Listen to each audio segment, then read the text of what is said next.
Just before you came on, I was reading one of your posts on Instagram that led me to your blog post about September 11 and about the turban. I highly relate to what you shared.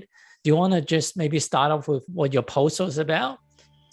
This topic of the aftermath of what happened on September 11th, 2001 has a lot of different experiences for a lot of different human beings. There's the immediate trauma that the humans that ended up losing their lives due to the attack on the Twin Towers went through, and the families and the entire country went through.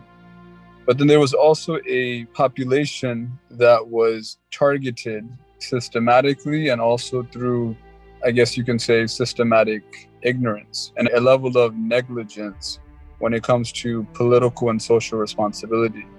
So the article that is being referred to here is a story that I had written in my 11th grade junior year of high school. And at that time, it had been about 2 years since I had gone through what I had encountered as or recognized as honestly, I don't know what to term it because I could use the word awakening, but it really was something that allowed me to really understand as an adolescent the concept of consequences and understand that there was a level of depth inside of me, inside of my soul, inside of my being that was always there, waiting to be explored. And so as I began to navigate this depth, it led me to move away from my main practice at that time, which was inherently spiritual, emotional, physical, and mental, which was skateboarding, which I used to do 8 hours on end a day, to then moving towards this practice of understanding spiritual systems. And so one of the spiritual systems that was immediate to me and I saw as important to explore was this practice of Sikhism or Sikhi that my parents were practicing, or I should say it was one of the things that they were practicing, because the thing with Indian spirituality sometimes is it's exactly that. It's even though a human being labels themselves as a specific thing, there's a lot of synchronistic influences on what they're actually doing. But that's another topic. Nonetheless, in this space that I was in, I made the decision to start wearing a turban for a number of reasons. It was never through coercion or a popular culture. I was always an outlier. I did not accept anything anybody told me. I was always someone that hated authority. I still hate authority. And I think that's kind of what makes me who I am today. And as we'll continue on this conversation, what may appear like contradictions may take you into a deep introspection about the concept of labeling oneself anyways.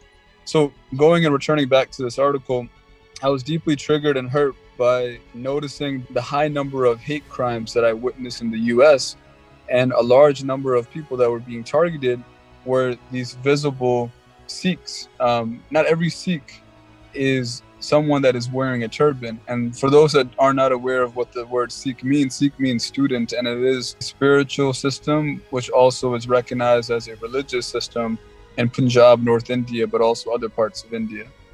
And so because of this image that was casted and stereotyped on American television and then internationally, Osama bin Laden, with his image of wearing a turban, there was no context. And also it kind of speaks to the ignorance of American society, because then anybody that looked like this, resembled them even remotely, began to be targeted.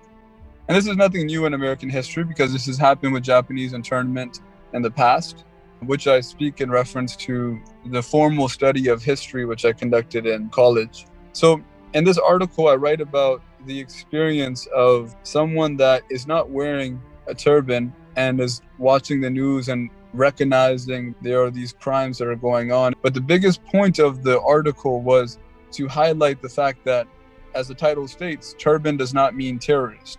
And essentially that's a bigger phrase that allows us to realize that we should not judge somebody based upon their appearance, and we should have more intelligence and collective awareness and collective consciousness than to accept just what is being brought up to us.